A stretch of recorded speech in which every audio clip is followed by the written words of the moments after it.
What is going on, everybody? Welcome to Cage My IQ. Joining with me is Brett from the Brainbuster Boys and TK from the Wrestling Index. What is going on, guys? Yo, I guess this is my first time officially on your show, I think, I right? know, I know. I feel like we've done a million streams together, but I've not been on yours and you've not been on mine, so we'll have to have you on the BBB soon, but happy to be here. Thanks for coming on. And of course, TK is always on mine, which is nice. He's my resident bitch. I love coming on doing these predictions, bro. I love having you on my show. Love having Brett on. I love all of us scissoring and banging each other all the time.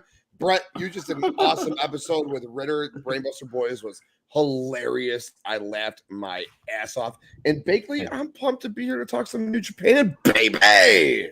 I know we got this big, course pay-per-view coming up this Monday morning, 4 a.m. Eastern time. We got Declaration of Power. I'm excited for this one. We got a 9-match card for you guys. Of course, here's the little promo thing right there with everybody in there. We all know if I'm going to talk New Japan, I got to have the Breadbuster boy on right now. I got to have him on, he's one of the guys that I love talking New Japan with, Some and people we don't do it enough on our show because Bo doesn't really watch it. I mean, he'll watch older matches and shit that I send to him, but yeah, the current stuff, I'm always down, brother. So Dirty Heels approved. What's going on? Kofi. Kofi's the man. Check him out on Twitch. He's been messing around on Twitch, gaming a little bit there. Check him out at Kofi Wheatston. He's the man.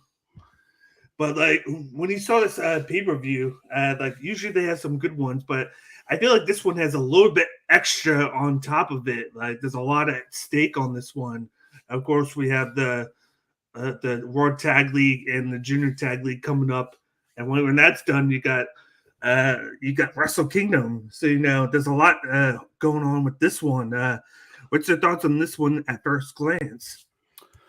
Yeah, I was looking through the card again earlier today, and yeah, the undercard is definitely stronger than normal, I feel like. You usually get a lot of 10-man, 8-man tags that kind of seem meaningless, but off the top of my head, I know we've got Goto and Yoshihashi against Jeff Cobb and Great O'Khan, like the fourth match. Yeah. Even that second one, again, I don't have it pulled up in front of me, but it's Doki and El Desperado and Kanemaru against it's the Ren Narita. I can't remember who his partners are, but Ren Narita's comeback. Dave Finley and Robbie Eagles. Yeah, and Finley, we know is as hot as he's ever been right now. Yeah. So, I just think this one's a little more intriguing, from the undercard perspective, especially. I feel like when I looked at it, I'm like, man, they're trying to promote the World Tag League here with a lot of the matches and a lot of lineups that they have. They do it without even trying to tell you. They have 2 or 3 tag matches.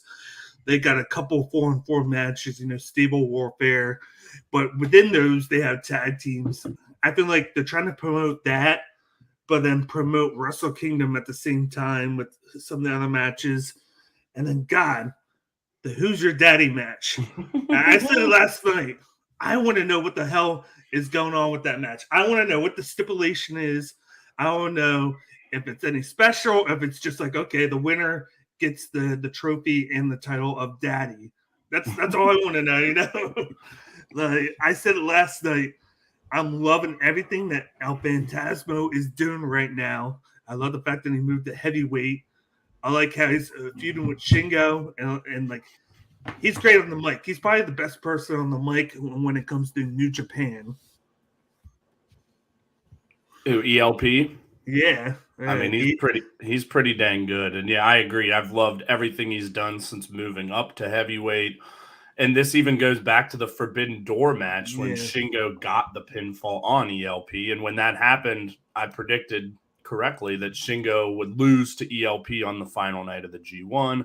So, yeah, there's a lot of history here. And then the whole daddy thing, I think pretty much started, was it after he beat him, he kind of just started saying he's his daddy. So I love anything to do with daddies, and we know Tim does as well.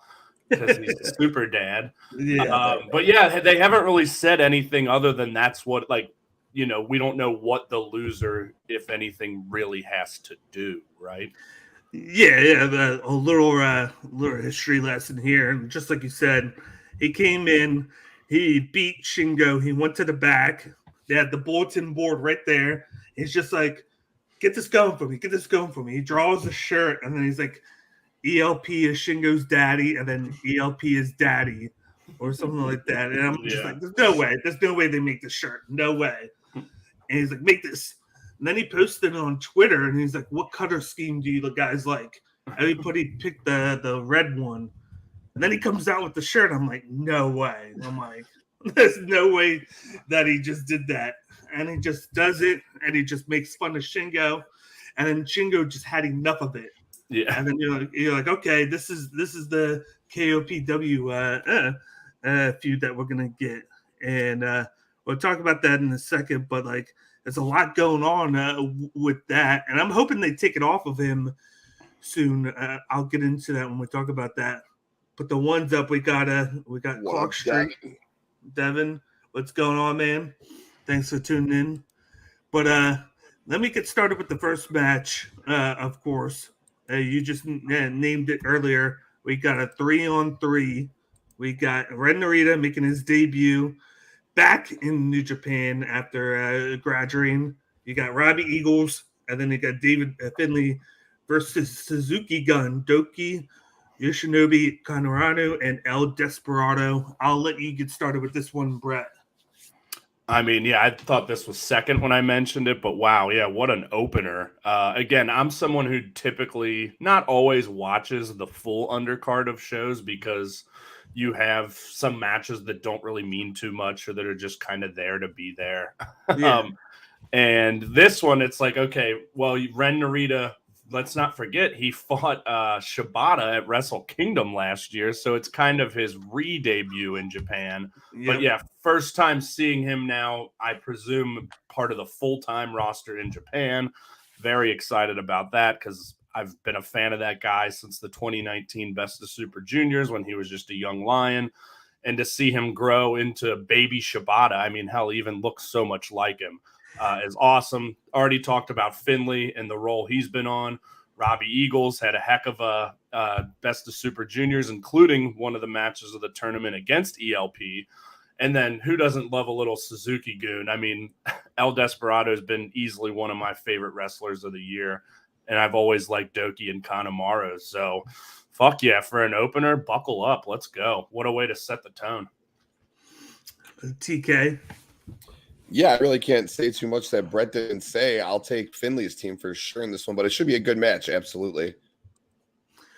Yeah, I'm going with the Finley's team. I think that Ren Narita is going to pin Doki. You know how it is. There's always that one person in the match that you feel like is going to take the pin. Yep. Unfortunately, it's always him. He's a good wrestler, and like he's grown on me, even with that weird name of his. But I got the good guy team on here. I had my theories last night where I feel like El Desperado and Kanemaru are going to wind up going into the Junior Tag League. They're going to win it, and then they're going to challenge TJP and, of course, Francisco Akira for the Junior Tag titles at Wrestle Kingdom. I think I'm not sure what Dave Finley's going to do, but you know, Ren Narita needs the win come back. I'm interested to see what he looks like when he comes back. Does he change his look? Does he still come out with the black shorts? Does he have a brand new look where he looks totally different? So I'm interested in that. And then I think Robbie Eagles is going to be the challenger for the junior heavyweight title come Wrestle Kingdom, because we see Kushida right now. I don't think him and Ishimori are going to be battling out for the next 3-4 months. Everybody else in the junior division is kind of busy or have something going. And the only guy that's kind of like just standing out like, okay, maybe this guy's going to challenge for it is Robbie Eagles. And I think he earned it. I think he's done great the last 2 years. He was the guy to hold the belt in the 2 stadium matches that they had last year. The crowd is into him. And that's why I'm going with that side. I think they need the win to set a few feuds up in the future, because Desperado and Camarado can just go into that junior tag league and win it. Yeah, I didn't make my pick, but I'm also going with Narita, Eagles, and Finley. Yeah, I mean, you're not gonna announce Ren Narita's comeback match and have him lose. I expect maybe, he probably gets the pin. Doki will definitely eat the pin. Good point about what will he look like, because we always see young lions come back. They're forced to wear those black trunks as young lions, but Shibata continued with the black trunks. So it'll be interesting to see. I have a feeling he will, because I mean, hell, I feel like he's trying to emulate Shibata in a lot of different ways. When I started first, I was like, oh shit, Shibata's about to compete. And then I started running Narita. I was like, oh shit. Yeah. Like, they look exactly alike. And he used to not look like him pre-Young Lion. Yeah. So clearly being around him has changed his look. And I think he'll stick with the black trunks, but definitely an interesting point and something to look out for. Yeah. Moving on to the second match, we got a tag match right here. We got the Dangerous Techers coming in, facing Team TMDK, Shane Haste, and Bad Dude Tito. I've been wondering where Mikey Nichols is, because usually it's him and Shane Haste. I'm not sure if he's hurt or not, but this creates an interesting tag team here in him and Bad Dude Tito. I'll start with you, Brett. Yeah, I've been loving some Bad Dude Tito for sure. I mean, obviously just a great name, but, saw him a handful of times on New Japan Strong. I don't watch Strong every week. I'd like to, but there's just so much shit out there. And then the match he had with Suzuki, the comeback match in Korakuen Hall with allowing cheering, was awesome. It was very cool to see him get that moment. I've been a big fan of him ever since he got here. I was wondering the same about Nichols as well. I kind of figured Haste and Nichols and maybe Tito and Jonah would form a team in the World Tag League. I think that would be awesome to have those two. But you're going against one of the best tag teams in New Japan in the last few years, the Dangerous Techers, and I got to pick my boys here. I think Taichi and ZSJ get the dub here. What about you, TK? Yeah, again, everything Brett said is spot on. I was wondering the same thing. I asked you guys last night while you were doing your show on Circle of Debate with Ivan, where Nichols was, why that wasn't the team. But Bad Dude Tito, I wasn't too familiar with him before the G1. Him just being on the outside, teaming with Jonah, he really grew on me. So I'm excited for this match. But it's definitely the Dangerous Techers. There's no way they're losing this match for sure. And I could see them having two teams in the World Tag League as well. So, we'll go from there. I don't know where Nichols is, because there's no saying of if he's hurt or not, if he's not there, if they're just waiting to bring him over there, because he's the one guy missing. He's been mentioned on commentary. Like, I think Kevin Kelly and Chris have at least mentioned him, but they didn't say anything about him currently, I don't believe. And because, of course, him and Shane Haste formed the big tag team, the Mighty. They're here. Then they went to NXT. That had a great run as a babyface duo in NXT. Turned into heels and kind of shortened the name to just the Mighty. And then Nichols left back to go to Japan, and then Haste just came back a few months ago. So like him and Bad Dude Tito, that's a weird pairing, but it could be something good, though. This is another matchup where I feel like they're kind of previewing the World Tag League. The Dangerous Techers are one of the favorites always every year with how well that they tag team together. And it's just a way to showcase them. And then maybe you get a great showing out of Tito and Haste. And maybe they're going to be in the tag league as well. But I got the Dangerous Techers. You got to make them look spot on. Very good. I think Tito has been a very big surprise in his run in New Japan. He's in Burning Spirit. He did a great job in Burning Spirit. And from what I hear, he did a good job at Royal Quest 2. Sucks we haven't been able to see it. They won't let us fucking watch it. Bullshit. Exactly. Fuck. Give me what I want. God damn it! Fuck! Shit. Bitch. Cody. But I like the fact that Tito is kind of like one of those unsung heroes so far for TMDK. He's the man, and the yeah. crowd loves him too. So, oh, exactly, yeah.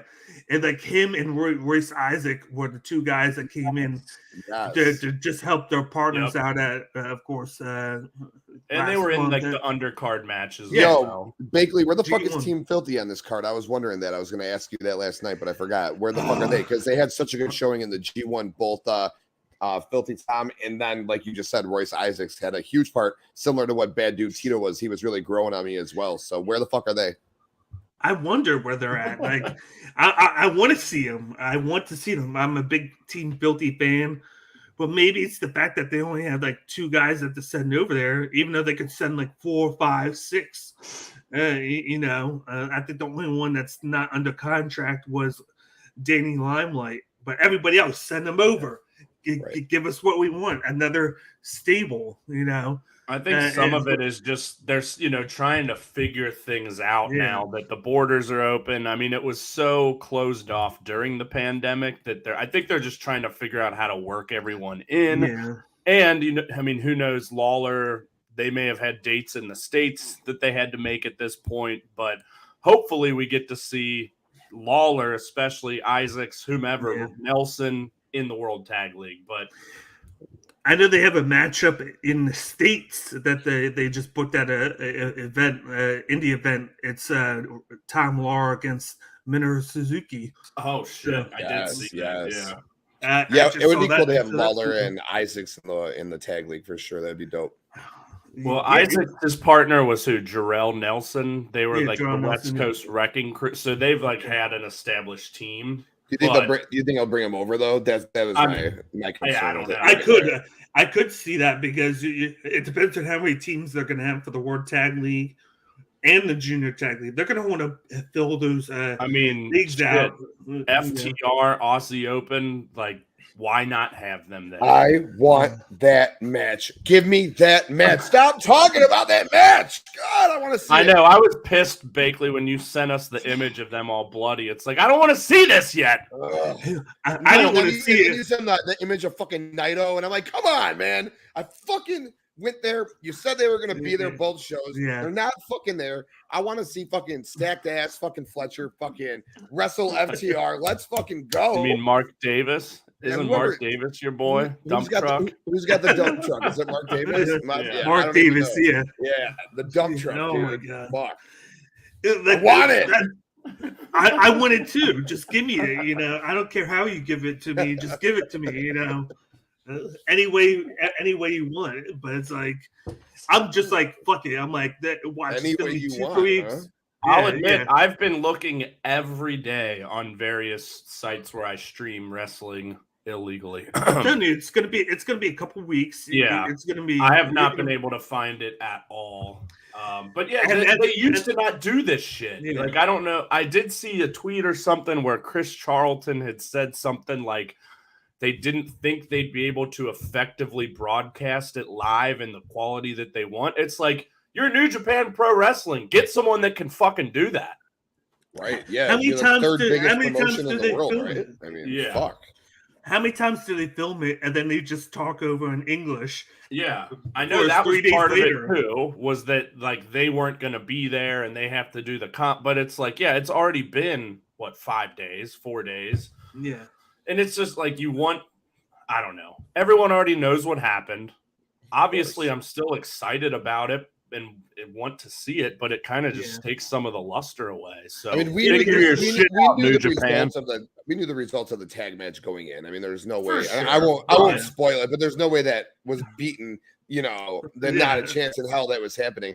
I was really fucking excited for ZSJ and Naito. I wanted to see who was going to win that match and go on to face Ospreay. So that was like what I was really excited about. Well, and I still want to see the match. I want to see the match, but the winner was Shota and Ospreay. Like I'm excited for that too. I heard Ishii and Yota Tsuji, which that was a replacement because it was supposed to be Okada Jonah. Jonah couldn't get there, so it was Bad Dude Tito Okada. So Yota Tsuji who was a young lion with Narita and Shota and those guys. He's been in Rev Pro, fought Ishii, and I heard the match was damn good. So I'm excited to see that too. I didn't know that. I knew that they replaced him with. They said it was Night at first. That was the tag match in night 1. So night 2, it was singles Okada Bad Dude and Ishii Tsuji, and a lot of people were saying like that was the best match of the night on that card. Even better, that's cool because better than Naito ZSJ. So that's cool because I know, like you said, Shota Umino has battered Tsuji in Pro a lot. Like that's been and a match of course in New Japan when they were young lions, they were wrestling all the time. And I've just seen pictures of Tsuji not in his black trunks as we've seen Shota in full gear. So it's going to be exciting because he's definitely more of your big bruiser guy. As opposed to Shota or Ren Narita or Yuya Uemura or any of those guys. So it's a hard situation because it's like TK, you don't want to watch it, but then you're like, it's 2 weeks. You're probably not going to see it for 2 weeks. So it's like, there's no way that you can go 2 weeks without knowing what happened. With Twitter won't let you, dude. You scroll and you see it, and it's like, fuck. I mean, with that. Fuck! You can stay off Twitter for like a week, come back, and it's going to be like that first thing that you see when it pops on. I always do my best to avoid spoilers, like when I really, really want to. Like, I used to unfollow New Japan and shit. I don't get that crazy anymore. But with just a real quick example, Stardom's tournament just ended the other day. Yeah. And of course, I follow Julie on Instagram because she's my girl. Yeah. Of course, the first thing I see when I open Instagram is just her all decorated holding the trophy. I'm like, sick. Because similarly, like their shows aren't available. It's typically like a day or two, sometimes more. So sometimes, even though I subscribe, I'll still find other means to watch it. And even then, I still had it spoiled. But, it's still great. Wrestling fucking rules. Yeah. but they need to post it as soon as possible. That's all I'm going to say. Yeah. Now. But let's move on to the third match. We got this doozy right here. We got Hiroshi Tanahashi, Hikuleo, Ryusuke Taguchi, and Master Wato versus the House of Torture. I'll start with you, TK. Yeah, the House of Torture, those pieces of shit are definitely going to invoke some sort of cheating throughout the match for sure. I look forward to seeing Hikuleo on the face side. I got goosebumps when I saw him turn on Jay White and join Tama Tonga. So that's really exciting. I also thought that Hikuleo and Carl Anderson match was tonight or on this show. So I was a little disappointed when I saw this 8-man tag. I was like, fuck, I got to wait a month for that. But it's cool to see him. Tama Tonga did it where he was teaming with Tanahashi and he really linked up with him and Okada on that side. So it's cool to see Hikuleo joining up right away. It should be a fun match. As always, fuck the House of Torture. Hikuleo will pin Dick Togo for the win. Mm-hmm. What about you, Brett? Yeah, I mean, you get your classic House of Torture bullshit, which isn't nearly as bad as it was because they've kind of been relegated to the mid card, and it's it just is what it is at this point. It used to like really, really piss me off, but not as much anymore. Very interesting to see Hikuleo on this side. Agreed, it was awesome to see him turn on Jay White. And of course, Tanahashi, one of my favorites, one of the best of all time. Just look at him in that picture there. Don't you just want to kiss him? Yeah. And then he's like golden. Yeah, I tried to already. They wouldn't let me. And Taguchi, really, everyone's got pretty good faces. Taguchi looks like he's trying to push out his shit. But he's always good for some laughs. Wato, he's getting better. I don't have anything against the guy. He just hasn't really met his potential yet. But this should be your classic standard lower card House of Torture bullshit match. And I'll go with the heels to win here. I just, they'll find a way. Yeah, I like to call them the Wrench Club because a show with the wrench, he's pulling it out way too much now. It's like every match he has that wrench. There's a woman in Stardom, Momo Watanabe, who also uses the wrench like every match as well. So they've been making a lot of like House of Torture jokes, but it's not nearly as shitty, and she still wrestles very well. But it's funny parallels. She has They- every match in the tournament. They need to have them as a mixed tag. I know, man. At the crossover event, have For them sure. too. They very well might, because Odeo Tai, the stable she's part of, is like the biggest heel stable over there. So it would definitely make sense. And then look at this. You got Dick Togo pointing at you. He's like, You're right. He's pointing at you. You guys are right. And then look at just fucking Yujiro, the pimp, right there, just pimping. Yeah, where's Pita? I need Pita. I need Pita now. Peter? She's probably down there below. Below him. I mean, look at him. He looks pretty satisfied. No wonder Taguchi's making that face. Yeah, he's like, I want some. I'm with TK. I'm going with of course the good guys here. I think you got to make Hikuleo look good. I said last night he kind of looks like the oddbar of the group. Like you got Tanahashi smiling, you got Team 6 and 9, and then you got Hikuleo, who's like a giant. Like, and then House of Torture. They're all about like being evil, of course, being shady. They're like the new age mid group of Bullet Club. How it used to be like the Firing Squad. They had the Elite.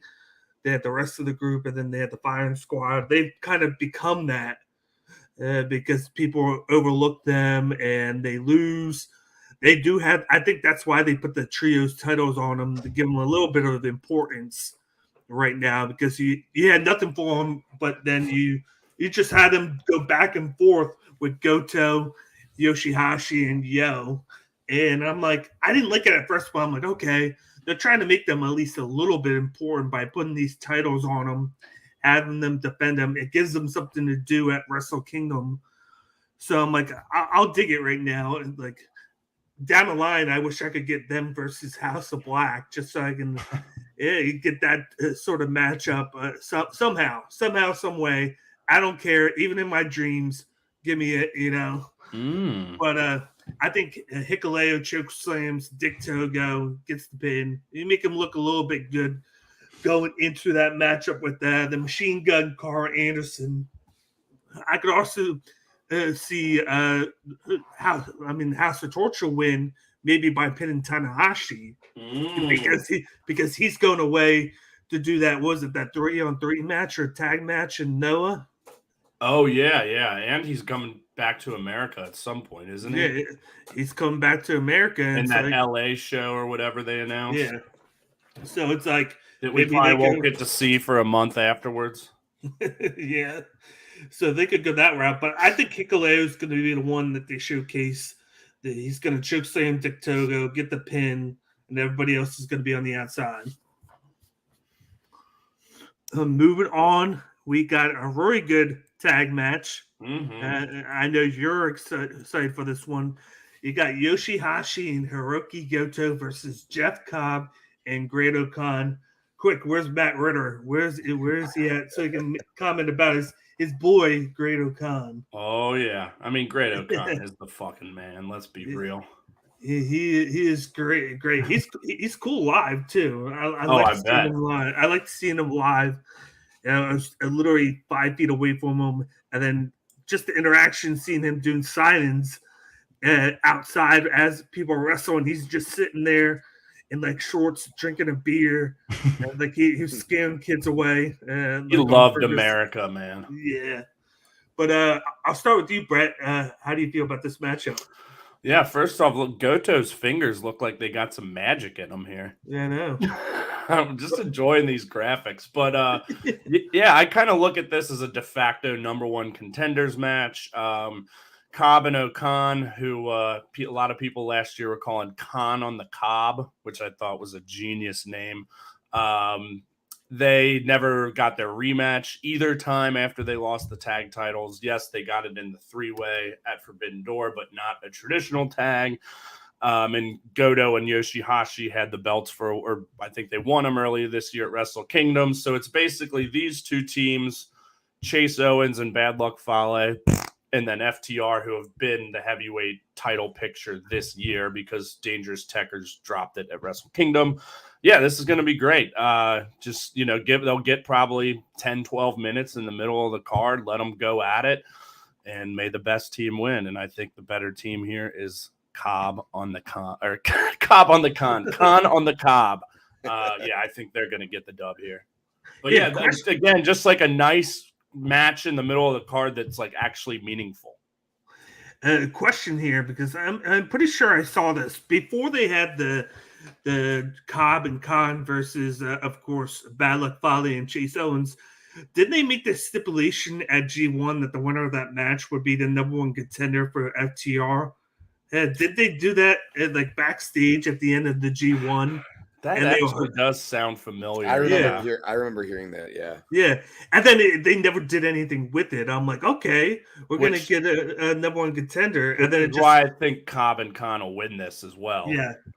But I think they did say something about that. But hey, I'm not complaining about the match. So maybe it's something that they just brushed under the rug and they wanted you to forget about it. Yeah. Yeah.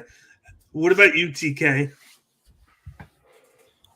Yeah, Brett, you are just a fucking wealth of information, dude. Like, you just broke this tag team title picture down over the last year, like, fucking amazingly, dude. Great job there. But I think, I can't really add too much to what Brett said. I'm looking forward to the match. It's a good match in the middle of the show, rather than just having 5 3-on-3 matches added with a 4-on-4. So that's cool. This match should mean something. United Empire wins. They're hot right now.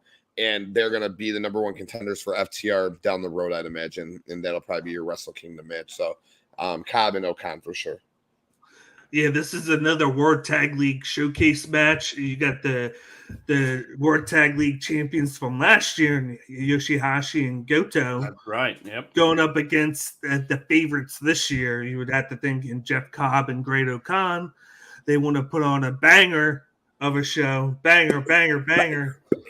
And I got Cobb and Khan winning this one. I think they're going to be the ones to win the World Tag League this year. They've teased it so many times with that match against FTR. Just like I was saying, I thought that they were going to be the number one contenders after beating Owens and Bad Luck Fale. Maybe they called an audible and were like, you know what? Let's have them win the World Tag League.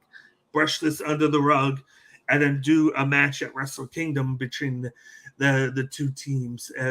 Just like they had the match at Forbidden Door where, of course, FTR won. This is where Cobb and Khan can win the match at Wrestle Kingdom, and they return the favor right back to New Japan with the 6-month reign as champions for FTR. It's going to be fun seeing FTR in New Japan. If I don't get it, I'm riding. It's okay. Anybody can join me in the riot because I want FTR in New Japan. I want them in the World Tag League. And I was going to say, let's get them in World Tag League. Yeah. I mean, I'm sure you heard what they said after that match about TK, like, hey, brother, we still work for you. So maybe that kind of made me think, oh, shit, maybe he won't let him go now after those comments. But come on, they need to be over there, especially if they're the champs. Don't even get me started on this whole fucking FTR bullshit with these tag team titles. We've talked about it ad nauseum. I won't.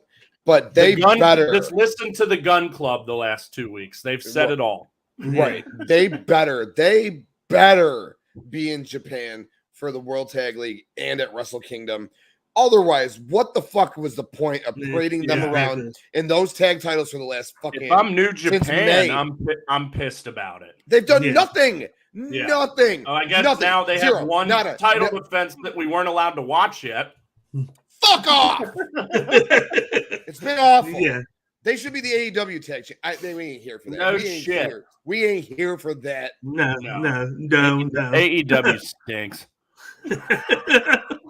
God damn. I'm a WWE guy now. Oh, geez. I mean, let's move on to the next match before we have like a whole craziness going on here.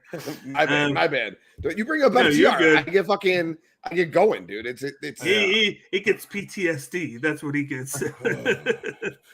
We got the next match. We got Tetsuya Naito, Hiromu. Sonata, Hiromu Yeah. Takahashi, and Bushi versus the United Empire, Will Ospreay, Aaron Henare, TJP, and Francesco Akira with Gideon Gray. I had to get that in there because where's his picture at? Put his picture up there. He's the linchpin of United Empire. He used his money to make that happen. Come on now. Give him respect. Now, I'll start with you, Brett. Yeah, what a fun faction battle we got here. Obviously, we know Naito beat Zack Sabre Jr. at Royal Quest. So, I mean, I think this is a good way to kind of start the build for that U.S. title match, which, what is it, November 5th? Is that what you said? Yes, November 5th. Yep. Which will probably be the last big show before Wrestle Kingdom, I would imagine. Yeah, look at the Ultimate Weapon, Aaron Henare. Talk about badass. And yeah, speaking of him, I thought he had an awesome performance in the G1. You know, his first time we've really gotten to see him in a succession of singles matches, and he did great. Akira and TJP have been awesome as the tag champs. I really liked that match last week when they defended it. And of course, I mean, Ospreay, I've said everything I've needed to say about him on other shows, but he's the best wrestler in the world, bar none. And yeah, I mean, I've been an LIJ guy ever since I've been in New Japan. So, I mean, look at Hiromu, if that doesn't make you horny right now.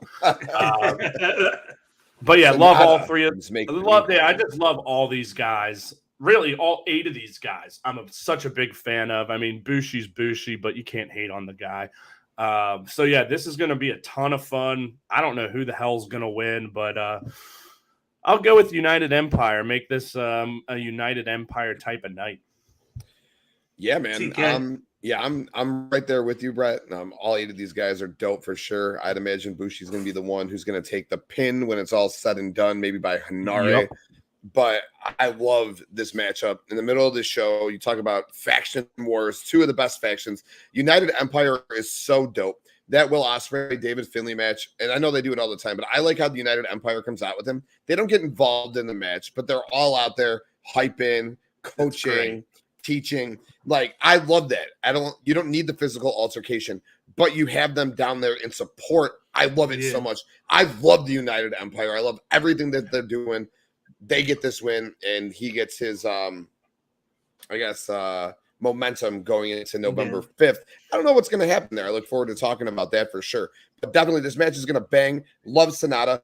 Do you guys think that Hiromu and Bushi then are going to be in the junior tag league? I was gonna bring it. I mean, they have kind of been by default every year just because they're the only 2 LIJ juniors. So I imagine they will be. And then they did mention it a little bit last month. How they feel like that they're gonna go and do it because they're the only juniors there. It used to be Shingo and Bushi, which is just absurd. Still to think that Shingo. I mean, the 2019 Best of the Super Juniors final: Shingo Takagi versus Will Ospreay.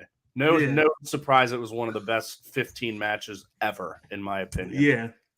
Oh my God, juniors. Exactly, but I just thought of that talking about it now. I didn't think of it last night, but I'm like, okay, you got Naito and Ospreay. They're going to be battling each other, and then you got Bushi and you got Hiromu and Akira and TJP that are going to be in the junior tag league. So this is kind of like a tease for that.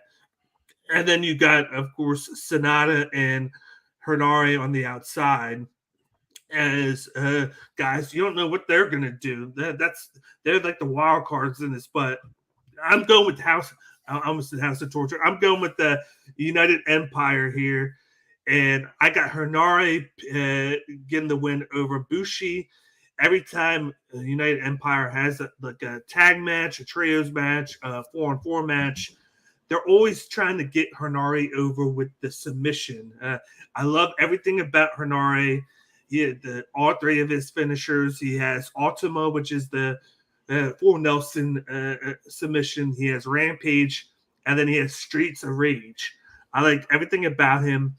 I have a lot of theories about him going into Wrestle Kingdom with the U.S. Championship. I do feel like somehow Henare. Yeah, I do feel like I do feel like they got to get it off of Ospreay because Tim tuned in last night. I feel like you're never gonna get Jay White versus Ospreay if he has that U.S. title on him, and it could be a thing where they could wait until next year. TK brought it up last night, but I'm like, I want to get it off of him now. You got the perfect chance to get it off of him now and have him do something great because I still feel like it's going to be him versus Kenny Omega at Wrestle Kingdom. I'm 90% sure it's going to happen. And what better way than Bakley? Naito's never held the U.S. title. Like that would be like the Grand Slam of New Japan, right? Like that would be like his last big hoorah, right? Yeah. And what better way than have Kenny Omega cost them? Like I keep saying this, I'm going to talk it into existence at some point. You know, I'm going to be like that one of 20 chances, and it finally happening on like the 20th shot of him actually interfering. But it's like, okay, you got this match. It's like Ospreay, Naito for the U.S. title. It would have been better to have Ospreay against Zack Sabre Jr. with two British guys going for the title. That would have made more sense to me. But it's like, why are they doing this? And then I look at him like, okay, maybe they're doing it to give Naito something to do at Wrestle Kingdom, where he's the U.S. champion, where he has purpose, going to maybe possibly his last Wrestle Kingdom as a full-time wrestler, because of the talks of him, and not retiring, but like moving on to the next phase of him starting to work with just like the young lions, how they make that transition from a main eventer to kind of just like the guy on the first match of the card, like getting wins over the young lions and teaching them and all that shit. But then I'm like, okay, you got that, and then you got Ospreay. I feel like, you don't have him against Omega for that U.S. title. That makes no sense. I think you don't need a title for them too. So I'm like, maybe you take the belt off of him, and then who challenges Naito? And I'm like, I could very well see a situation where it could be like Henare, where they try and push Aaron Henare, because if you watch him all this year, every single trio or 4-on-4 match, he's the guy getting the pin. He's the guy getting the submission victory there for United Empire every time. You don't see anybody else do it. If he's in the match, he's getting the win for United Empire. And I'm like, there has to be some end game to that. You're not just going to randomly do it and be like, okay, it's Aaron Henare. We don't care about him. Like, they're getting him to do it every single time. He had a coming out, even though he had 1-2 wins in the G1, it was kind of his coming out party there. This is his, of course, this is his big thing being in the United Empire. I feel like there's good things in the future for Henare. You can build him up. He can get this U.S. title match. He doesn't have to win it.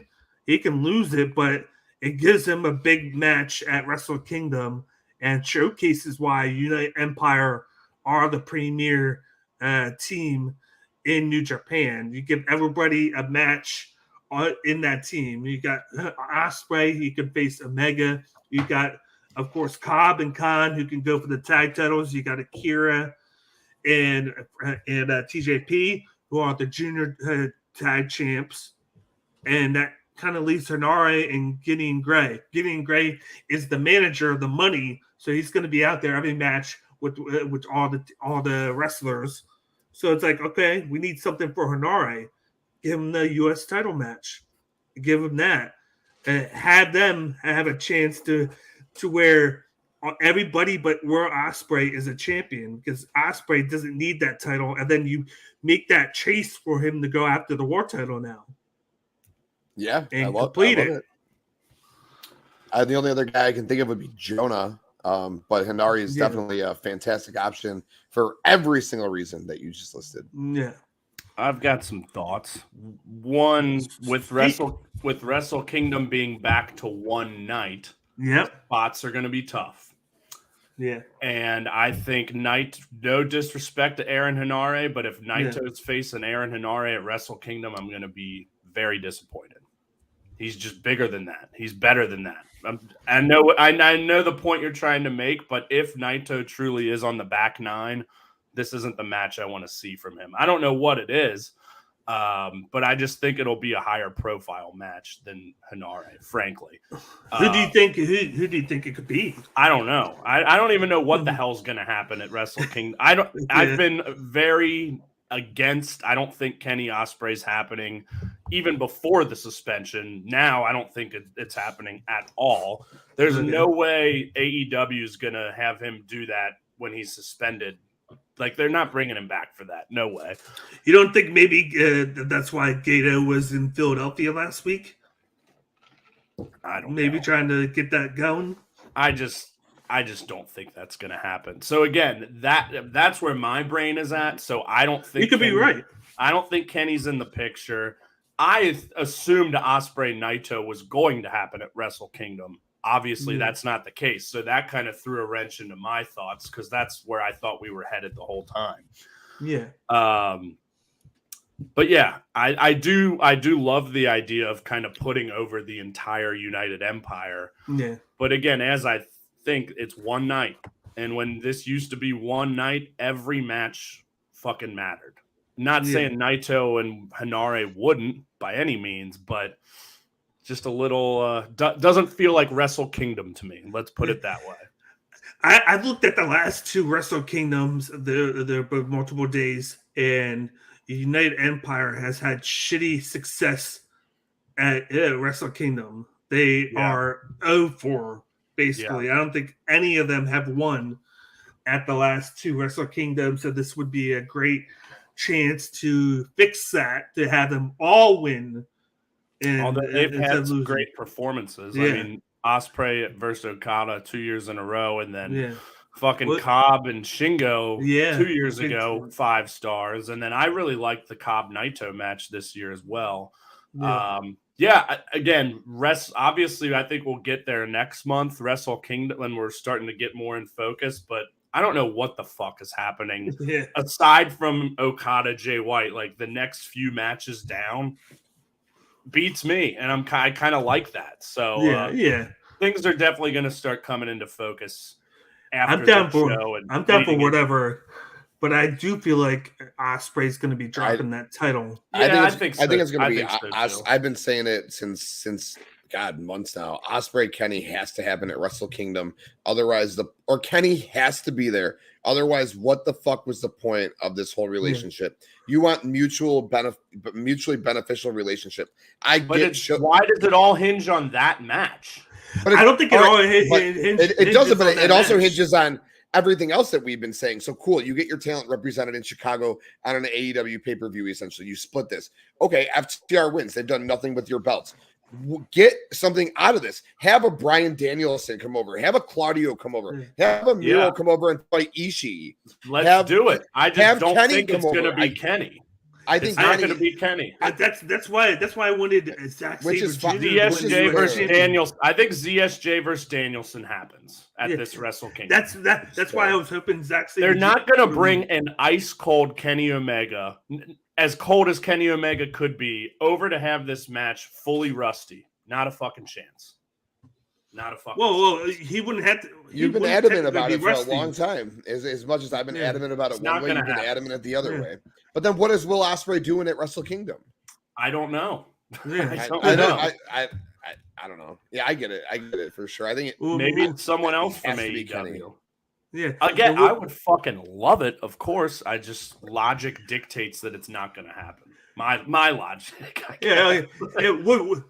The reason I'm big on it is with my logic. I'm like, why do you end the whole Kenny Ospreay thing on a beatdown where they beat down Kenny Omega after the Elite beat United Empire in that trio match? It's still going to happen at some point. For sure. I just don't think it's going to be now. I think it has to be at unless it happens at like an AEW pay-per-view, which in this time there's not going to be a pay-per-view. It'll probably be forbidden. It'll probably, the way TK works is watching the Impact relationship and this relationship. I think it'll be next. It'll probably be Forbidden Door 2 is when it'll go down, and we need to see. In my opinion, we should see Kenny Omega in Japan at least one time. If it's not Ospreay, we should see him over there doing something.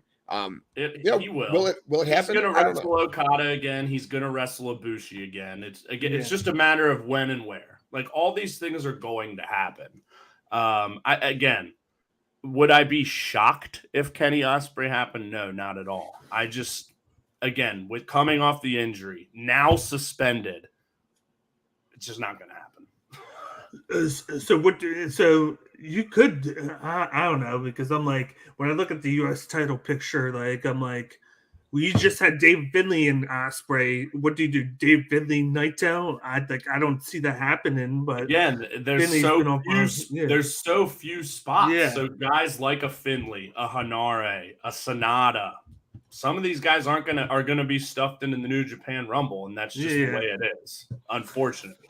Yeah. But like, if you look at Wrestle Kingdom's 14, or I guess it'd be like 9 through 14 or 7 through 14, let's say, and you look at those cards, loaded.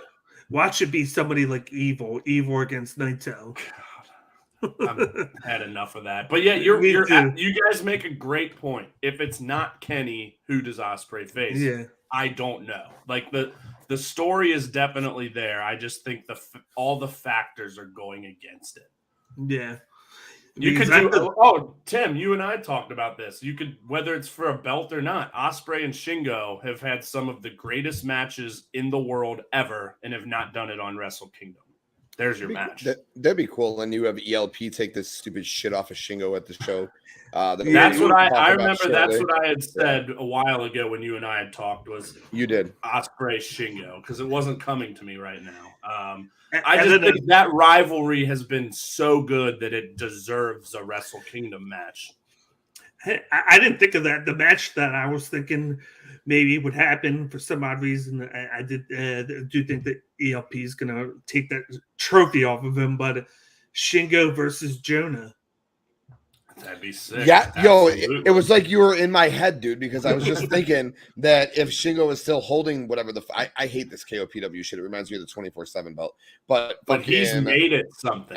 It's been so much better this year than it was when Yano held it. It's like Lashley with the U.S. title. It's the man who makes the title, not the title that makes the man. So yes, I understand. But they had some very creative. They had some very creative matches with it this year. Like, who can get the most pinfalls in 10 minutes? And it's just like he and Taichi did some stuff that you've never seen before that was very exciting. And I think ELP can take it to the next level because of how he is. And he could kind of use it with him just moving up the heavyweight. I totally agree. It gives him a lot of freedom to work in these crazy matches where it can help him and just get acclimated to the difference. Totally agree. And back to Ospreay. Let's say it is Ospreay Shingo. That could very well be for the United States title. Very well. Like, so, I think if Ospreay drops that belt to Naito, maybe maybe the Kenny thing is a bigger chance or something else. But if you have Shingo lose his title, you have Ospreay lose his title, makes sense. Yeah, I've seen Shingo fight Jeff Cobb, so that's why I'm saying Jonah. I feel like it would be awesome. If you're not going to have a title on Shingo, you want him to be in that beast on beast matchup. I would love that match. Bestiality right there between those two guys. I said it last night. That would be my underrated match of the Wrestle Kingdom. It could be the match of the tournament. The meat slapper match. Yeah, I mean, Shingo Naito a few years ago was fucking unreal. Yeah. Or it's Shingo Cobb. I'm sorry. Yeah. Shingo Cobb. That was. But I think that night ended with Jay White and Ibushi, which is one of my favorites ever. But if that wasn't on that, Shingo Cobb would have stolen the show, no doubt. So now we're on the final four matches, the singles matches. First, we got Kushida versus Itachi Ishimori. This one I thought was going to be for the title, but nope. It's just a non-title special match. Yeah. So I was confused about this, but then I remembered it was that Burning Spirit show, I think, that had fans that I watched, or it may have been the more recent one. I don't remember. But Kevin Kelly had said something about the fact that Kushida got COVID, he couldn't be on that show, and Ishimori had basically said, like, well, fuck him. If he can't be here, I'm not defending the title against him. I think there was something. Yeah. So they're building it into storylines. So I think it's just a title eliminator that they wanted to do. I'm gonna pick Kushida because I think it just makes sense with this not being a title match. And then, I think you could get this either December or November 5th, or it could be Wrestle Kingdom. But like you said, I don't know if they'll stretch it out that long. But I'll take Kushida in the non-title in what's a rematch from, I believe, Wrestle Kingdom 13. His last match before going to NXT. Yeah, Wrestle Kingdom. Well, then he fought Tanahashi, was the very last match. I should say his last kind of big match. Yeah. So, I'll pick. I know Ishimori won that match. I'm taking Kushida. Yeah, this match, I was confused when I was looking at the rundown why it wasn't for the title. I had to go back and double check that Ishimori was the champion. And I was like, yeah, okay, I'm not wrong. And I was confused, but I guess, Brett, what you said makes sense. It's Kushida. It's Kushida all day. Kushida's definitely getting the win here, and it will inevitably lead to a title match for sure. Yeah, I got Kushida. They've been teasing us ever since Kushida came in. I kind of hoped that maybe it would be at Wrestle Kingdom because why would they have him come in like he did and promote this rivalry for the last, 3-4 months like they've done? But then I go and think about it. I'm like, okay, maybe they want to put this on the back burner a little bit to where you wait until Kushida can win the title. I think Kushida wins this. It sets up the title match at Battle Autumn. You got Taiji Ishimori win that because this is going to make him look even better going into Wrestle Kingdom. And somewhere down the line, Kushida will get that win. I think they're going to wait on it because they're really good with the tradition over there. And with him just coming in and going right into a picture with Ishimori, I don't see that as like the New Japan way that you kind of work your way up. It would be him, who was known for years as the ace of the juniors. So I think he could do that. Here's the question. Where's Hiromu? What's he doing at Wrestle Kingdom? I mean, he's carried this division the entire time he's been healthy. El Desperado picked it up when he was out. Hiromu's won 3 straight Best of the Super Juniors. He's won the junior title, 3 or 4 times. You got to think he's going to be involved at Wrestle Kingdom. What I would like to see, they did it at Wrestle Kingdom 12. They did a fatal 4-way junior match with Ospreay, Kushida, Hiromu, and Marty Scurll. How about you give us Kushida, Taiji Ishimori, Hiromu, and Robbie Eagles? Or something, or if El Desperado and Kanemaru don't win the tag league, get El Desperado. I guess he did. I was going to say he needs a Wrestle Kingdom moment, but he got it this year because he did beat Hiromu. But he still hasn't won Best of the Super Juniors, which is bullshit. But yeah, I would love to see or maybe you just make it a 3-way. Obviously, New Japan doesn't do a lot of triple threats, fatal 4-way. Like it's very, very rare. But I think this situation would call for it. But yeah, this should be a banger for sure. I bet they'll give them about 14, 15 minutes and let them rip. Yeah, I would be down for that. I think that's maybe where it might go. But I feel like they're going to have Ishimori walk into Wrestle Kingdom as the champ. I just don't see Kushida winning it right away. Like you said, he could be the guy to do it. I just don't think that's how they're going to play it. They're going to have him win. They're going to get you excited, like, oh, Kushida's getting this title shot. Do you think Kushida wins this match, the non-title? Oh, yeah. I think he wins this one. Okay. It's going to be the same with how I feel with one of the next matches with the other non-title one, you should say. I feel like it's going to be that setup match to a rematch to where the champ wins that one. Well, let's go. But let's move on. Get to it. Here's one of the matches we've been waiting for. Yeah. You got the KOPW 2022 Who's Your Daddy match between the champ Shingo Takagi versus El Phantasmo. I know where I want Shingo's fist to be going right now. But God, look at these two motherfucking badasses here. Yeah, I love everything about this. It's the first time we've seen Shingo doing like, not really, because he did some like comedy stuff with Taichi, but he's got those chops as well. The guy's unbelievable. And yeah, we already gushed over ELP.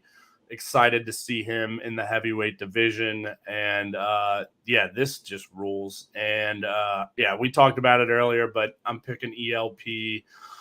But I'm very curious to see like what this is. Like I assume it's gonna be a normal match, and then maybe like remember there's an old like Kiss My Foot match with like Bret Hart and Jerry Lawler in the midnight, like something like that, where after the match something will happen.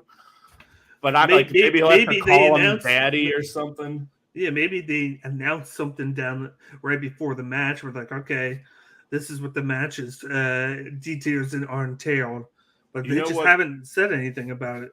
Yeah. So Tim, real quick, I don't know. I think Bakley refreshed me. I think this was end of last year, December 2021. By far the best KOPW match was Yano. The drinking one? Drinking one, Yoshinobu Kanemaru in a drinking contest. And it was fucking unbelievable. I think it was December 28th, I think it was. They would take a shot, and then you'd have like a minute. Or no, you have to take a shot, and then like in 20 seconds get in the ring. Yeah, the 10 count. For like 3 minutes, and then they'd go take another shot. Oh, it was so fucking funny. Yeah. So yeah, I'm on board with KOP Dubs since that point, but the first like 2 years of Yano holding it was kind of whack. But I like everything basically from that drinking match through Taichi's reign to Shingo's, but I think it ends, and yeah, I think ELP can get fun and creative with it. Yeah, that sounds like a lot of fun. I'll have to go back and watch that for sure. That sounds cool. But I thought before our conversation tonight, Shingo was probably going to win, but going and thinking about Wrestle Kingdom right around the corner, he probably is going to be doing something bigger than this. ELP is perfect for what this is. So give it to ELP. He's hot. And I don't know. I don't understand the who's your daddy part of it. I can't see Shingo being like, ELP, you're my daddy. Like that just like doesn't fucking fit him, which is why like I couldn't see. This is why it would be great. Yeah. Right. But that's why I couldn't see Shingo losing. But at the end of the day, like this is perfect for ELP. Everything about this is perfect for ELP. So he's got to win this match. So I'm going to go with ELP, and I'm confused about Shingo being the son of ELP. Yeah, we all are. Well, I saw Pro Wrestling Tees is having a 1-day flash sale today. If you want to get your ELP is my daddy shirts. Oh. I might just have to, I might have to make it happen. But first, let me give love to the Brainbuster boys. You just had your episode where you were talking about, going off for a second, talking about color commentary with New Japan, how you feel like they've kind of laxed since Don Callis has left. I said it last night. That guy in the future could be El Phantasmo. How great has he been? Oh, for sure. Being that like contrasting guy on commentary with them. He's done commentary with them so many times in the last year and a half. Where he's been awesome. Yeah, he'll wrestle and then he'll come on and talk with them. I think what was it? The cheeseburger spot last like at G1 was great. Yeah. Where he was like, here, have a cheeseburger to I think Jonah, and then Jonah puts it into his singlet of his wrestling attire, and he's like, no trouble here. Like, I think that this KOPW just epitomizes ELP. I think he gets it somehow. How he gets it, I don't know, because it depends on what the who's your daddy stipulations are. I don't even know. Like, it could just be a regular match where the loser of the match has to say, you're my daddy. I don't know. Like, if I see that, I'm just gonna crack up, and like I'm gonna have a lot to say about that.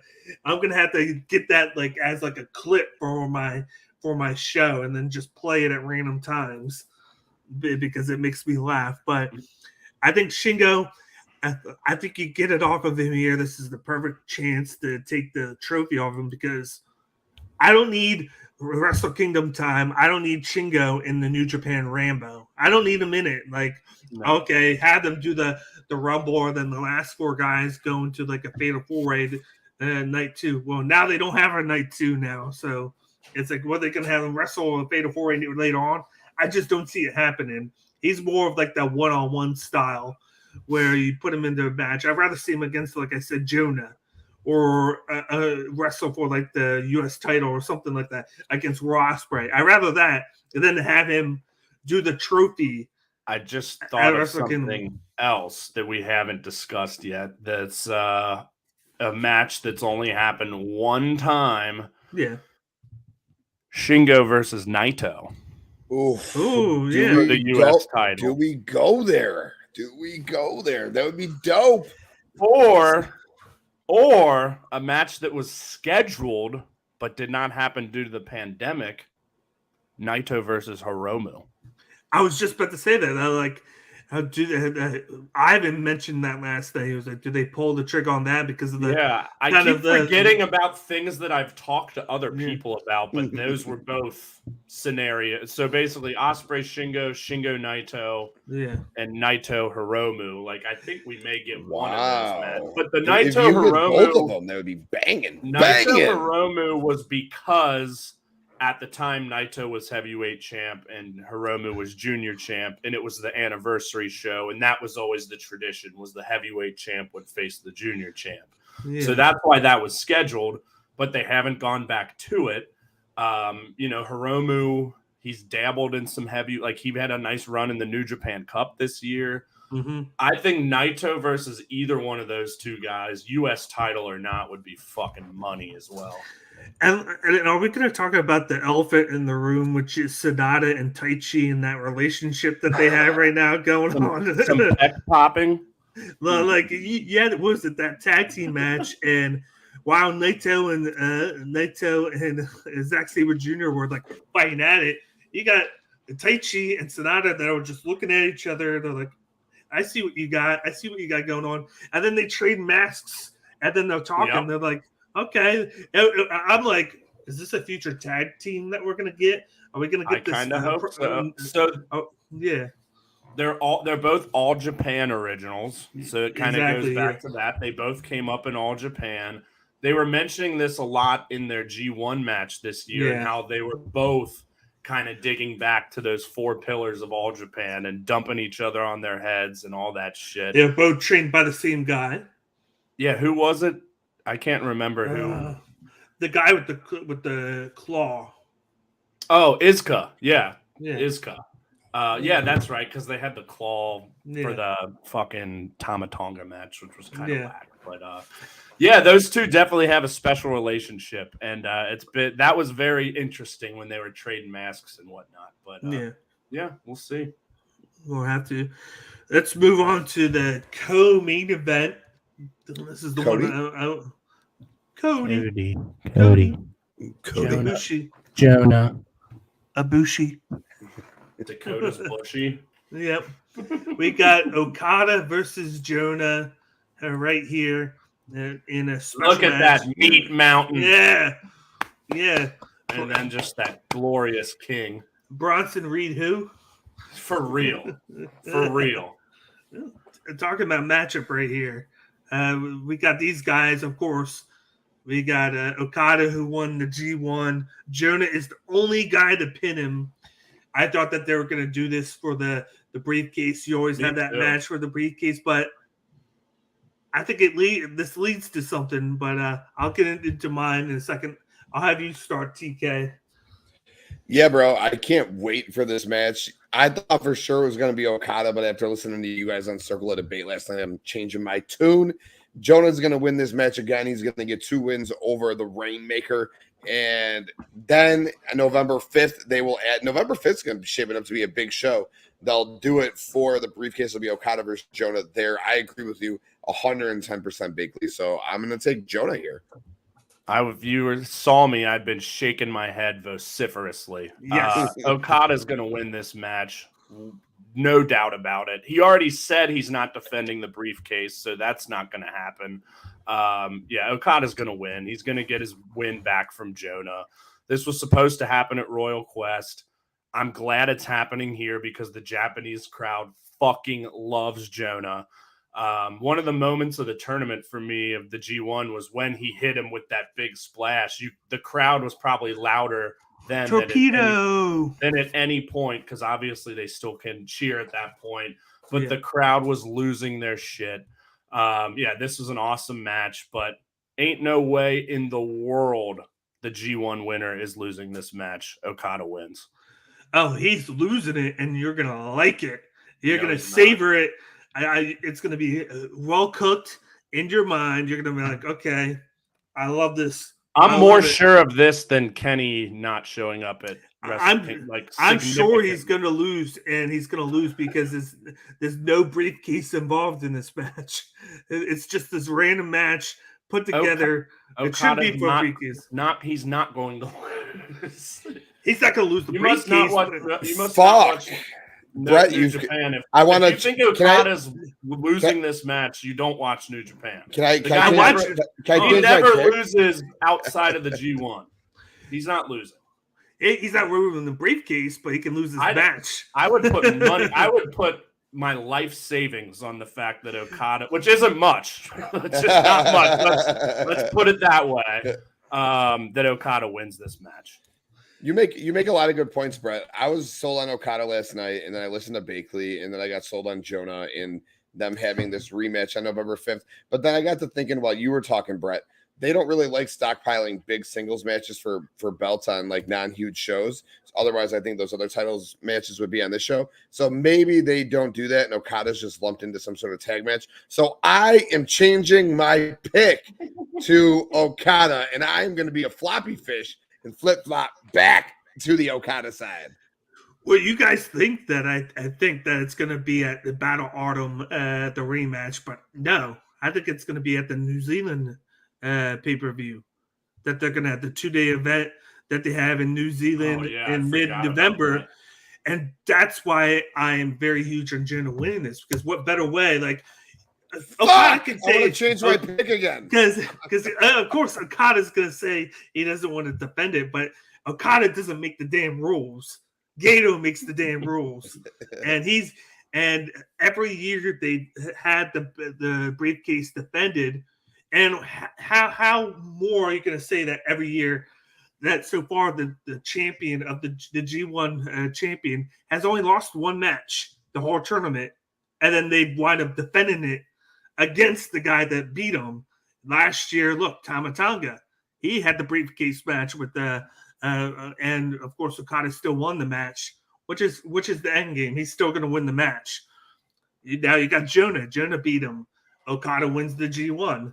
He's going to lose to Jonah. He's going to want that third match. Whenever you think Okada is out, he's going to prove you wrong. He's going to win this match. Yeah, he's going to prove you wrong and win. I'm telling you, mark this right now. They had 1 hour, 14 minutes. They had a press conference to say that he's not defending the briefcase and he's going straight to the Tokyo Dome. He ain't losing. It's just a fact.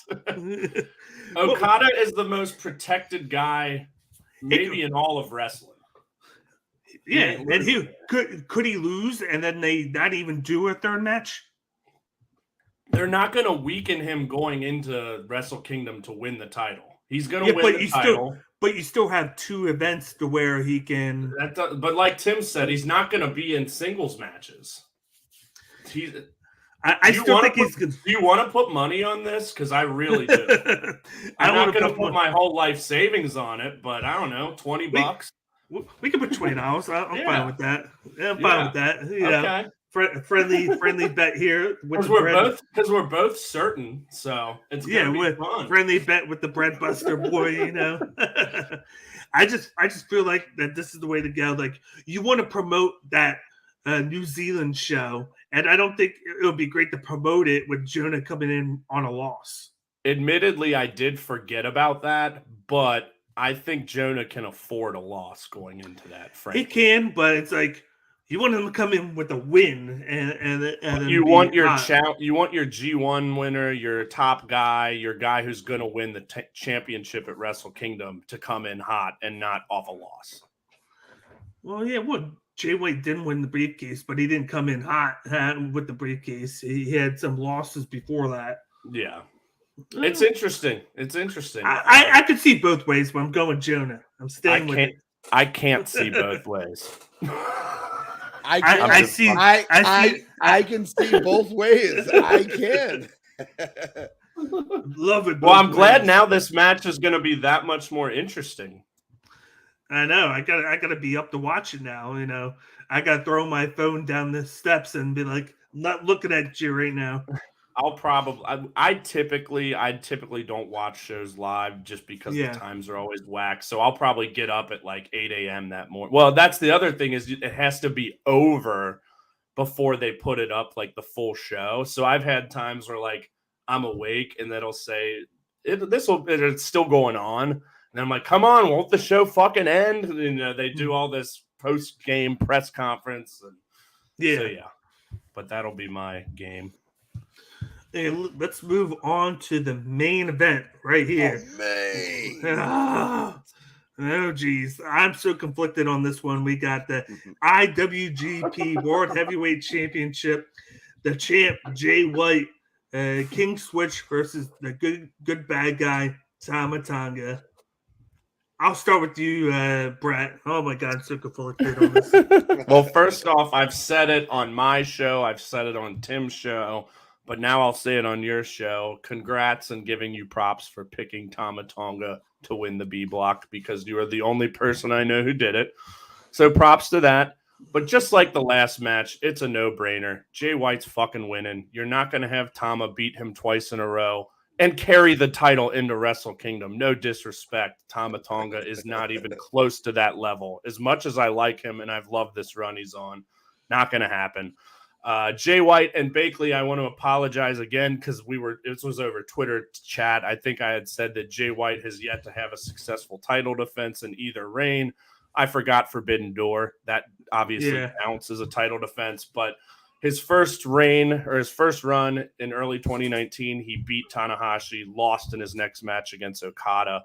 At the time, I was thinking, oh, this is his first title defense, technically his second, but he still ain't fucking losing.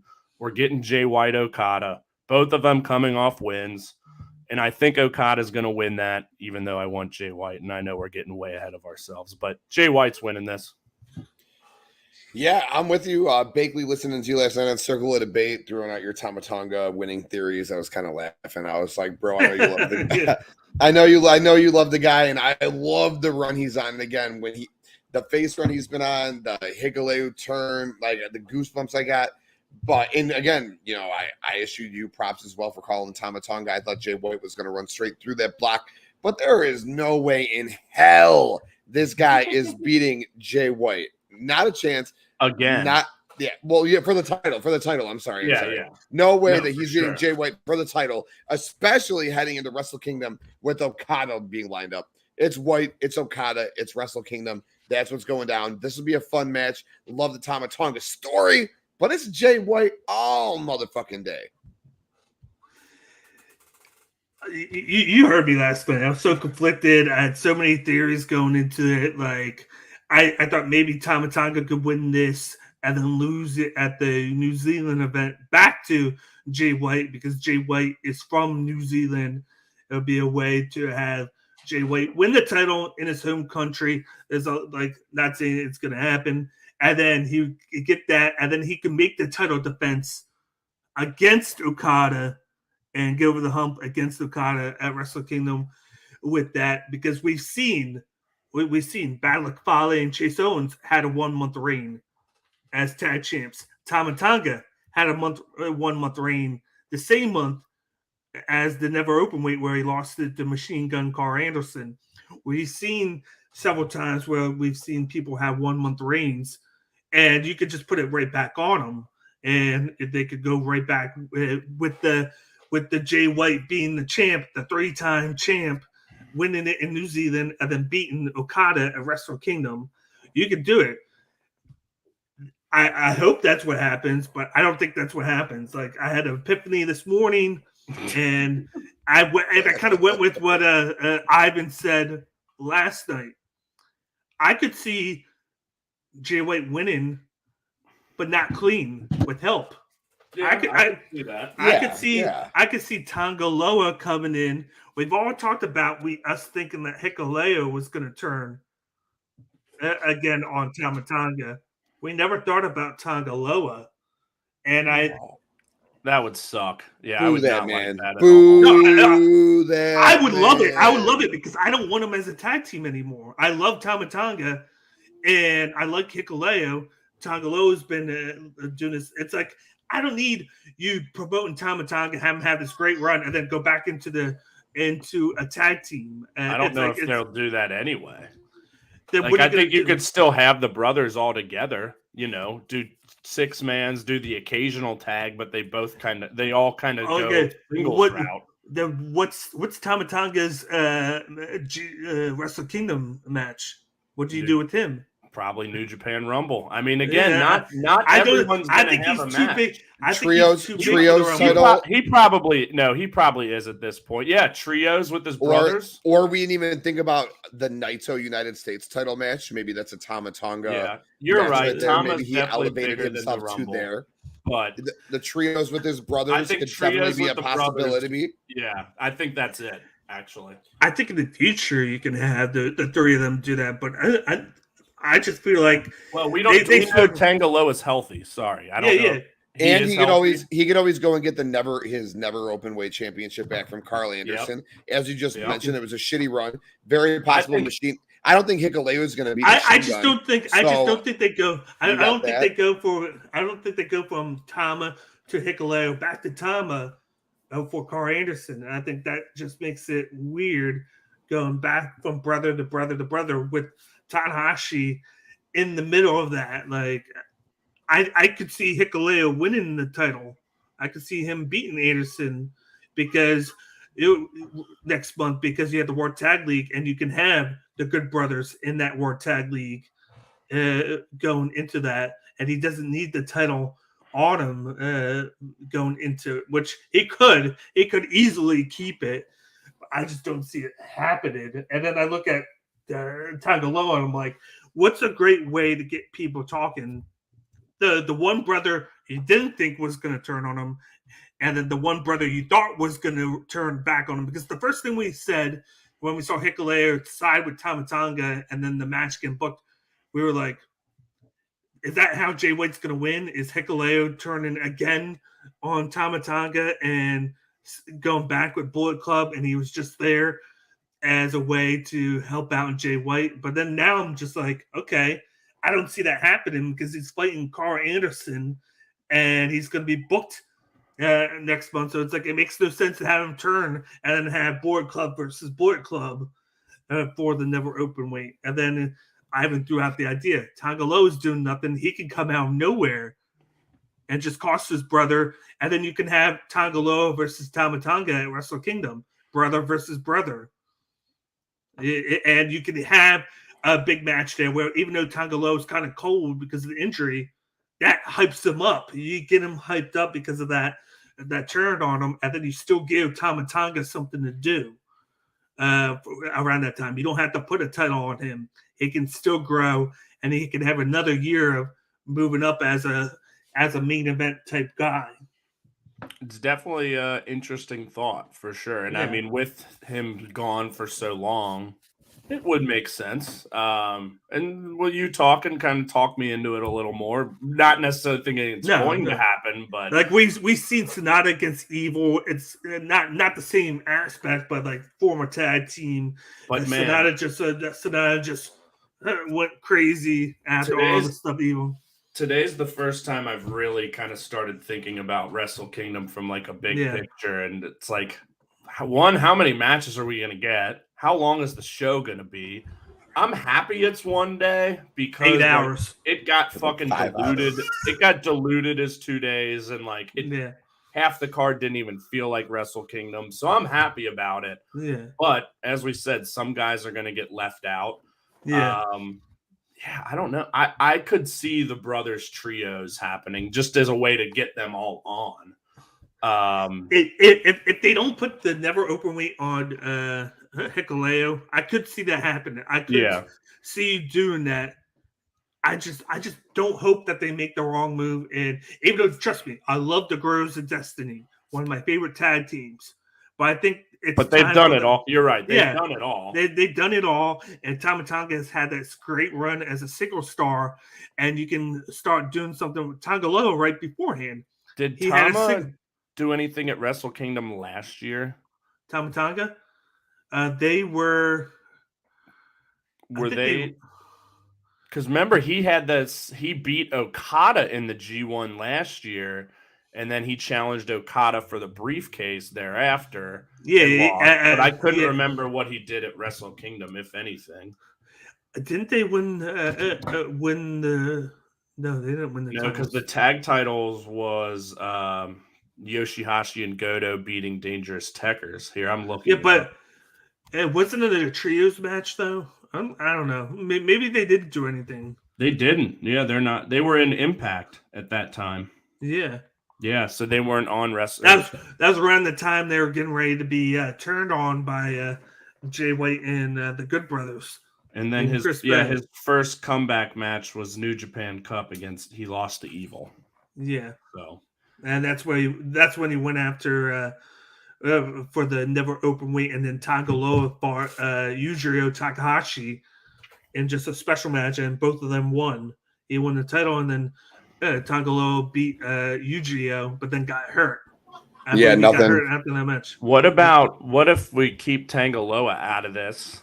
What if Hikuleo beats Carl Anderson and then Tama challenges him since he never got his rematch for the title? It's a thought. I mean, it'd be interesting. Yeah. And you still have them both as baby faces, technically. Like, it would definitely make for an interesting match and story, I think. And just there's a lot that could be done. Dude, yeah, Wrestle Kingdom is good. Hell, I could see Hikuleo winning the never open weight and then being challenged by Jonah. Like, I could see there's a lot of different things. Dope. When is the New Zealand show? It's the middle of November. So you got a Battle Autumn, which is November 5th, and I think this one's like the 16th and 17th. And then it's like in the middle of Battle Autumn and then the start of the World Tag League. And then aside from that, you'll have like your World Tag League finals, which might have. So I could see maybe, because again, I'm thinking Wrestle Kingdom and this never open weight title, which technically is your either second or third singles title now that the Intercontinental title doesn't exist. Do you really want to have, no disrespect, Carl Anderson or Hikuleo carrying that belt into that show? That's why I think if it's Hikuleo, you could have Hikuleo versus Tama, and that's somewhat of a money match. But and I like Carl Anderson more than most. Cincy guy, got a lot of respect for him. Hasn't been the greatest lately. Yeah, but he's not who you want walking into your biggest show of the year with your third biggest singles title. I'm sorry. See, and I think it's okay if he is because of the storyline that they've told over the past few months. So you have him walk in, and then he has to wrestle Tama, and Tama has to take it from him, and then that's Tama's big moment on the Wrestle Kingdom stage as a singles competitor, because who knows if he's going to get another one for a bigger belt. So I think that would be okay, and it would satisfy a lot of fans. Yeah, I think that could work. So you're saying Anderson beats Hikuleo, and then they do the rematch at Wrestle. I'd be fine with that. It'd be lower on the card, and then Gallus could be in the Rambo Rumble. Give him something to do where he could probably be eliminated, and then he still is on Wrestle Kingdom's card. Mm-hmm. Because eventually they're going to go back into the tag picture, but they just got back to New Japan. Yeah, and I feel like this Wrestle Kingdom, they're going to be like, okay, we're going to ease them into the tag team division. It's going to be fascinating. It definitely is. But I think, going back to this, Jay White's going to win. I don't think it's going to be clean, though. Somehow, I don't know what way it's going to be, but I feel like he's going to win with help. Whether it's like somebody we don't know that's going to come out, Gato, who knows. But the Switchblade is going to walk out victorious in this matchup, and then it's going to be him and Okada at Wrestle Kingdom. That is the match. I wonder if they make him defend it one more time beforehand. Like you got Battle Autumn, and then you got the New Zealand show. Do they make him defend it one more time? Typically, the champ only defends once before Wrestle Kingdom. However, they're going to be in his home country. I don't see a defense there. I see like some sort of tag match with him in it, but it's possible. But I'm not that close to Wrestle Kingdom, probably not. But real quick, I was looking up the last like 2 Wrestle Kingdoms that were one night, 12 and 13. Aside from the Rumble, they had 9 matches. Okay. So you figure the world title match, tag match, junior tag match. So here, I've got Wrestle Kingdom 12's card pulled up. You had heavyweight, U.S. heavyweight, intercontinental, which doesn't exist, junior, never open weight, heavyweight tag title, special singles match, never open 6-man, junior tag. So all of those are tagged except 8. 1. That's 8. I took the special match and I replaced it with the KOBW. And then which is the Rambo. You got to take out Intercontinental because that doesn't exist. Which I already did. That wasn't involved in it. So it's still 8. So you're gonna have 7 title matches. Rambo is the 10th, and then you'll have Ospreay, Omega, and whatever else they do. Well, the Rambo is actually technically dark. It's on like the pre-show. So 9 matches. So that's before It'll be 7 title matches, 2 singles matches, one of which. But you got to remember the KOPW. They do the final 4 people do a fatal 4-way for the KOPW. So that's why. But I don't know if that'll for sure happen. I think it will with one night. I could see them maybe pushing that to New Year's Dash, make something more important on that show. But we'll see. Because then they'd have to wrestle twice in one night, which isn't that big of a deal, but it hasn't happened yet. So then what do you do with the Rambo? What's the Rambo's purpose? Because that's what I'm saying. You win that, and then you get the shot at New Year's Dash the next day. Because New Year's Dash used to always be the 5th when it was just one night. So I'm guessing they'll want to add a little bit more prestige to that show. That's my thought. Okay, so then with that, then there's only 7. There's only 7 titles matches, 7 title matches, so at least 2 matches to work with, where they could just be special matches. Yep, but still not a ton of real estate with all these guys we've been mentioning. I'd have to really kind of break it down and kind of think through what the card could be, but now is not the time for that. But I assume maybe I'd say after the autumn battle, we'll have a pretty decent idea of especially after the New Zealand show. But I can't imagine they're going to do anything earth-shattering there in terms of storyline. But maybe so. But other than that, I guess we're done here today. We were able to get it done in 2 hours before for you. Yeah, I got a little time to spare to take a dump and get changed. Exactly, but it's going to be exciting. New Japan card this Monday morning. We got money on it now. Woo! Tim's our witness. $20 bet. If I'm gonna lose money, I'll lose it any day to Brett. Woo!